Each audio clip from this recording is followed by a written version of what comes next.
saya sebagai perempuan. Waktu pertama pemilihan itu banyak memang yang agak meragukan karena kan perempuan dicapnya agak membawa perasaan kalau memimpin, tidak membawa logika. Jadi makanya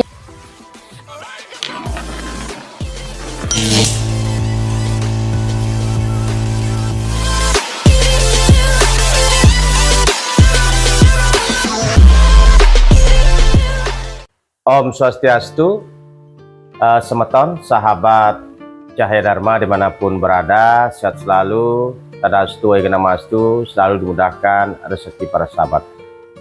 Sahabatku, pada kesempatan yang sangat luar biasa ini, sangat berbahagia ini, Cahaya Dharma beserta dengan tim menemui Ketua Prada yang ada di Kabupaten Kolaka. Dengan siapa, Mbak? perkenalkan dulu Om Swastiastu. Om Swastiastu. Nama saya Lugo Dewandini Sinta Devi ST, biasa dipanggil Sinta. Jadi terkait kegiatan sehari-hari, apa kegiatan sehari-hari adik Sinta ini?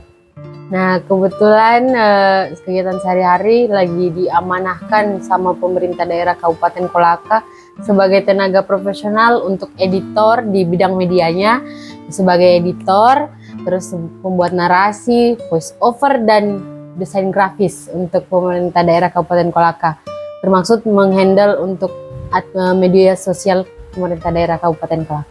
Ya, sangat luar biasa sekali dengan begitu padatnya aktivitas sehari-harinya ya, karena di zaman milenial ini memang hal-hal positif seperti itu, berkarya itu memang sangat luar biasa, dan memang juga agar bisa memotivasi juga sahabat yang lainnya, generasi Hindu yang lainnya seperti itu. Nah, terkait Prada ini, kali ini Tiang sendiri akan menanya terkait Prada, karena kenapa Dek Sinta ini mau ketua Prada yang notabene memang untuk melayani itu perlu energi yang lebih power sekali ya, apalagi ini kan jaraknya juga lumayan jauh dari Kabupaten Kolaka. Kalau sampai turun sering turun ke kecamatan-kecamatan itu kan lumayan juga jaraknya. Bagaimana terkait hal itu sehingga Dek Sinta mau mengabdikan diri sebagai generasi muda di Prada?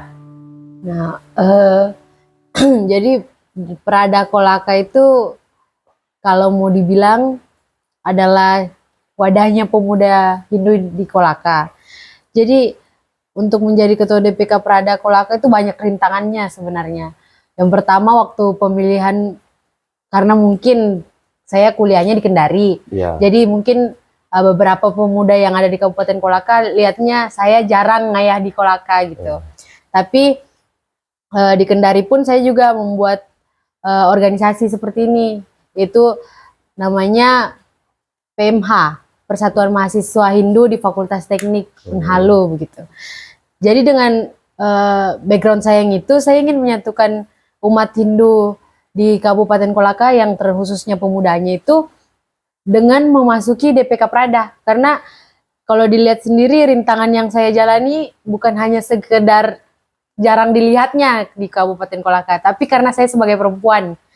Waktu pertama pemilihan itu banyak memang yang agak meragukan karena kan perempuan dicapnya agak membawa perasaan kalau memimpin, tidak membawa logika. Jadi makanya untuk itu saya ingin membuktikan bahwa perempuan juga bisa untuk memimpin organisasi, terkhususnya umat Hindu. Nah, pemuda-pemuda Hindu ini sebenarnya kan kebanyakan laki-laki yang ngayah di Kabupaten Kolaka ini. Sebelumnya jadi juga selain kita mau untuk ajak umat-umat Hindu pemudanya ini ngayah, bukan hanya sekedar lewat logika saja mau disuruh-suruh langsung ini, tapi lewat pendekatan emosional juga. Karena kan memang kalau yang kayak memerintah sekali, kalau orang sekarang milenial bilang itu bosi ya, kalau bilang begitu kan mereka menganggapnya kenapa kita mau kerja, memangnya kita bawahan gitu. Kalau lewat pendekatan emosional kan lebih enak, lebih kekeluargaan ngayahnya begitu. Nah, terkait hal itu juga, karena untuk meminit banyak orang dengan pola pikir yang masing-masing berbeda itu ya kan, kadang kan pasti ada gesekan-gesekan dan lain sebagainya. Betul. Karena sebagai ketua Prada di sini kan harus mempunyai power lebih kita untuk menetralisir hal-hal itu agar tidak terjadi perpecahan, apalagi secara internal generasi Hindu terkhusus di Kabupaten Kolaka. Terkait hal ini, apa cita-cita Prada ke depan yang bisa Dek Sinta lakukan terkait sebagai ketua Prada seperti itu? Sebelum sampai di cita-cita, sebenarnya kondisi faktualnya itu Prada di Kabupaten Kolaka sendiri itu sebenarnya ada yang membuat kemunduran mindset antara pemuda-pemuda. Tapi sekarang itu kita sudah membangun, seperti contohnya komisariat-komisariat itu sudah membuat lomba-lomba. Jadi cita-cita yang kita mau laksanakan lagi itu adalah untuk menempatkan umat Hindu, terkhususnya pemuda Hindu itu di bidang pembangunan Kabupaten Kolaka, di berbagai bidang sektoral seperti di UMKM. Jadi pemuda Hindu Kolaka itu bisa berinovasi, terus menjual hasil-hasil karyanya itu ke sekitaran pemerintah daerah Kabupaten Kolaka, kalaupun bisa itu lebih maju lagi sampai luar luar Kabupaten Kolaka. Terus di bidang pertanian, karena kan memang umat Hindu kita di Kabupaten Kolaka ini kebanyakan di perkebunan dan pertanian. Jadi tidak hanya di UMKM-nya tadi, tapi hasil-hasil dari pertanian dan perkebunannya itu bisa dijual, bisa diolah kembali menjadi Apalagi di inovasi Kolaka kan baru. ada juga terkait tambang ya, ada PT Iya, Antam, PT betul. Ceria. Nah, kan tidak menutup pungkiri juga generasi Hindu juga harus juga ambil andil di situ ya, Betul supaya sekali. tidak vakum seperti itu. Bagaimana terkait hal itu? Nah, karena pemuda Hindu ini kan memang rata-rata sudah berpikir maju ke depan, jadi memang penggunaan lahan seperti kayak nanti akan ada penerimaan di PT IPIP. Jadi pemuda-pemuda Hindu itu tidak hanya bekerja untuk PT IPIP, tapi dia juga untuk membuka peluang usaha untuk rekan-rekan umat yang lain, seperti kayak membuka lahannya dijadikan kos-kosan atau tempat laundry. Nanti kan yang kerja di IPIP bisa langsung ke kadernya Prada gitu. Jadi ada lagi inovasi yang terbangun dari kader-kader Prada. Selanjutnya nanti kayak pengembangan-pengembangan seperti masuk di relasi-relasi di perusahaan besar yang ada di Kolaka seperti PT Ceria, PT Madinda Inti Sawit, terus PT Vale dan PT Antam itu bisa kita wadahi karena sudah ada DPK Prada Kolaka ini. Jadi bisa digunakan nanti pelatihannya seperti di BLK. Bagaimana Dek Sinta menanggapi terkait sebagai generasi muda Hindu di bidang politik?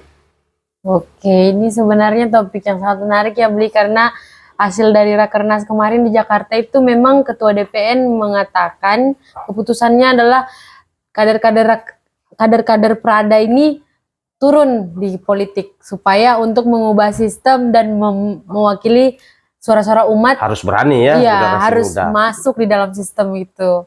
Jadi memang kalau umpamanya kader-kader Prada itu mau maju di bidang politik, kami Prada sangat merestui, dan bahkan kalaupun teman-teman sendiri memang mau dari kita ini untuk turun di politik, kami bersedia Astungkara pasti untuk kepentingan Semeton Sedharma semua. ya, artinya kalau Dharma lihat selama ini yang sudah ada dari keterwakilan di bidang politik ini, itu kalau di Kabupaten Kolaka untuk Semeton umat Hindu itu kan ada keterwakilan. Di Koltim Kolaka Timur juga ada. Ya. Nah, tetapi yang disayangkan dan belum ada sampai sekarang ini keterwakilan umat Hindu yang di provinsi.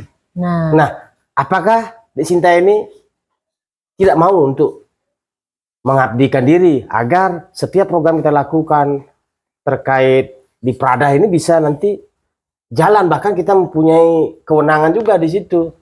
Nah, kalau saya diberi amanah sama Bli kalian dan teman-teman, khususnya pemuda-pemuda Hindu, kalau saya diberi amanah, saya akan berusaha dan memaksimalkan mungkin kerja keras saya untuk umat-umat Semeton Sedharma supaya kita bisa mempunyai suara di provinsi begitu.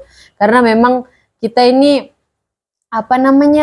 kurang tercover di provinsi sendiri.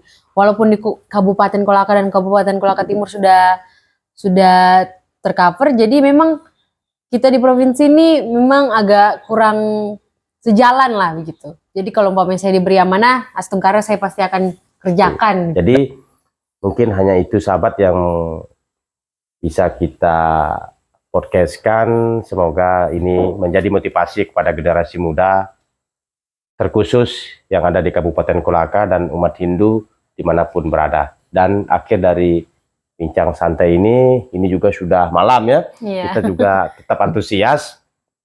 Kita sama-sama ucapkan Pramo Santi. Om Santi Santi Santi Om.